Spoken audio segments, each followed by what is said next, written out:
Hello and welcome to Assembly Update. I'm Audrey Pitcher and I'm here today with Assemblyman Jeffrey Dinowitz from the 81st Assembly District in the Bronx. Assemblyman, thank you very much for joining us today. Well, thank you. It's always great to be here. Now, it's been another busy week in politics, both at the state level with the budget coming up and negotiations still in the process for that, as well as at the national level. Now, we did see a meeting recently between President Trump and President Zelensky of the Ukraine. I really wanted to focus solely on local stuff today, but what happened in the Oval Office the other day to me was so disgusting that I have to talk about it. I feel like I can't not talk about it.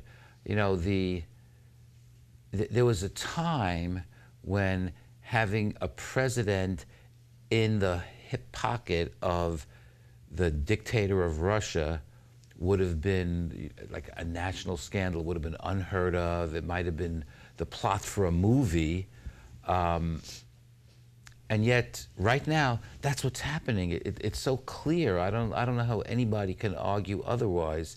Trump is acting on behalf of Putin, one of the most vicious dictators on the planet. And the way he treated our ally, our friend that this country has been very supportive of, in the past week, Trump called him a dictator. He accused Ukraine of starting this war, which is so ridiculous, yet some of Trump's mindless followers will believe it because Trump said it. And the way he and his flunky Vance were berating Zelensky in the White House was unprecedented, never happened before, so undignified. And he wouldn't even let Zelensky get a word in edgewise. And keep in mind, Zelensky, I wouldn't characterize him as bilingual in the sense that, you know, people who are bilingual can go back and forth between two or more languages without having to translate in their head. Zelensky, I suspect, has to translate between the two languages. And so it made it hard for him to even respond to Trump. And yet, I think he did the best he could. But to me, it's almost borders on treason for the United States to totally reverse its policy. Now Trump has announced he's cutting off aid to Ukraine. And he's basically doing everything and saying everything that Putin would want. What's going on here? And why aren't the Republicans, who have always in the past been the more anti-Russian or anti-Soviet party, why aren't they saying anything? It's just mind-boggling to me. So, you know, you can look back at examples from World War II where countries conceded land to Nazi Germany in order to maintain the peace. I don't know if that's what, I don't even think that's what Trump is doing. I think he is actively trying to help Russia in its desires to expand, maybe to resurrect the old Soviet empire or beyond even. So I think it was a very sad day for our country. But we have to focus on our stuff in New York City and New York State, since we don't really have much of a say in foreign policy, I guess. Absolutely. And speaking of New York State and especially New York City, we are looking forward to a mayoral race that is coming up in the near future. Can you talk a bit about that? Yeah, so June 24th is the primary for mayor, and then the election is first Tuesday after the first Monday in November. And there's clearly going to be a primary in the Democratic Party. There may be in the Republican Party. Right now, we know that the guy with the red beret is running again for mayor. But in the Democratic primary, the most interesting development, of course, is that the former Governor Andrew Cuomo just announced that he is running, which I think makes him probably the, I don't know, 8th candidate, 9th. It's hard to keep track at this point. And of course, it's very controversial. There are a lot of people who think it's great that Cuomo is running. A lot of people think he's competent and he can really take charge and turn the city around. And there are others who haven't forgotten why he left office in the first place. And so it's going to be a very interesting candidacy. But my guess, and I try not to guess much, but that this campaign is going to be mostly about him. either for him or against him. But we have this relatively new system of voting for New York City elections called ranked choice voting. This was something which was pushed through in a referendum on an off year mostly by very progressive Democrats, thinking that it's going to help them get their candidates selected. That's what I believe. But you know, you never know how an election is going to turn out. But in that system, voters can vote for up to 5 people, and they have to rank them. They rank their first choice, second choice, and so on, up until 5. You don't have to vote for 5, but you can vote for as many as 5. And then how it works is they count all the ballots, and if on the first round no one gets 50%, they drop the bottom candidate off and then redistribute that candidate's votes to whoever was number 2 on those ballots, and they keep doing that until there are 2 candidates left, until somebody gets an amount greater than 50%. In the elections we've had so far with ranked choice voting, at least in Democratic primaries, it made a difference in only 1 city council race, which was this close. But otherwise, the person who came in first in the first round has won every single election. So it kind of feels like ranked choice voting has been a big waste of time and effort, but maybe that'll change this time. But I hope that people, pay attention to the issues raised by the candidates.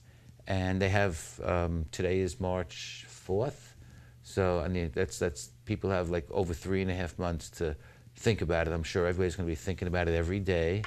But hopefully we'll come to come to a good result. And the election is the 24th, but early voting starts on June 14th, and it runs for 9 days. And people will have an opportunity before that to apply for absentee ballots. So that'll be interesting. Absolutely. And let's zoom in a little bit further to your district in the Bronx. I believe there's some local events happening soon. Well, we have so many events happening. It's almost time for Little League openings, for example. And we always love going to those things. There's a St. Patrick's Day event. I have to look at my calendar, but I think it's this Saturday, which will have passed by the time people see this. Maybe some people see this, who knows. Although I do post this on my newsletter, so people have the opportunity to see it immediately. There's a lot of stuff going on. We're working right now to help some of the local groups to get funding, and it's sort of a never-ending thing. We have so many organizations that do so many good things for our community. People, of course, are all worried about what happens if the federal government puts through these horrible cuts that are being talked about. How is that going to impact health care, for example? Because the Musk and Trump want to make massive cuts to Medicaid, and contrary to what many people think, Medicaid is not just for poor people. Not that there's anything wrong with that, but a very heavy percentage of the money spent on Medicaid actually goes for older people. Excuse me, for nursing home care, for example. That's where the big bucks go for Medicaid. And despite their denials, many people believe that they're going to try to make cuts to Medicare and Social Security, because what they want to do on the federal level is they want to renew the Trump tax cuts. And they say, oh, we cut taxes, for middle-class people. They cut taxes this much for most of us, and this much for billionaires and for corporations. And by renewing it, they're going to blow a massive, massive hole in the budget, creating an enormous deficit. So when they want to make these cuts, it's really to pay for the tax cuts for the billionaires and the corporations. And nothing could be worse. And by putting it into effect for a specific number of years, it's very hard to reverse. The only way to reverse it is if the Democrats get majorities back in both houses, and even then you need 60 votes in the Senate for many things, and the White House.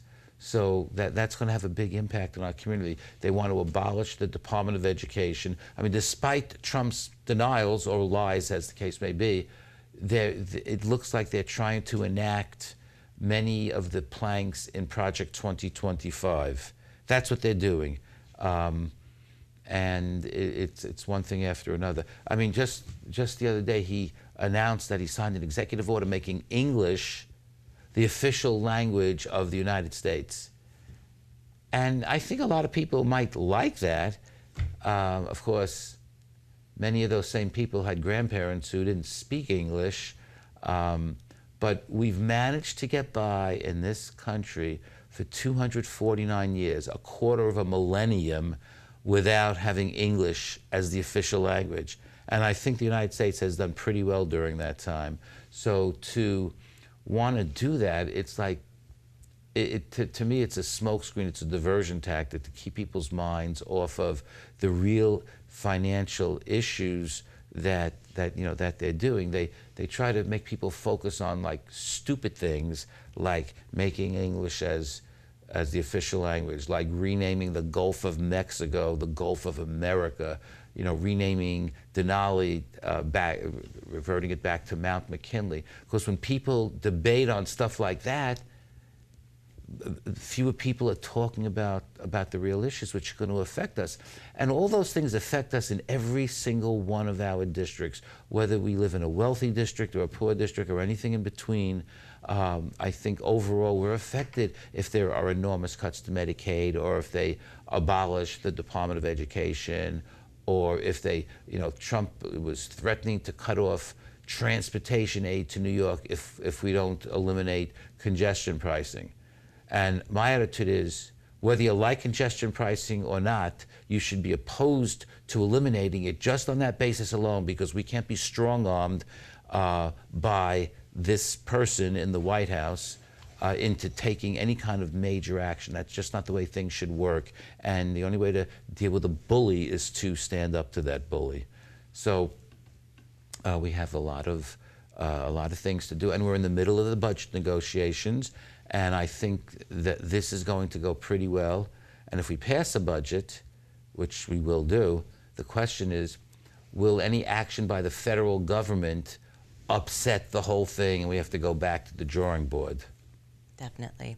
Now, you mentioned some events happening in your district, some groups that are working to essentially counteract some of the maybe harmful policies that are being instituted by the federal government. Are there any you want to highlight?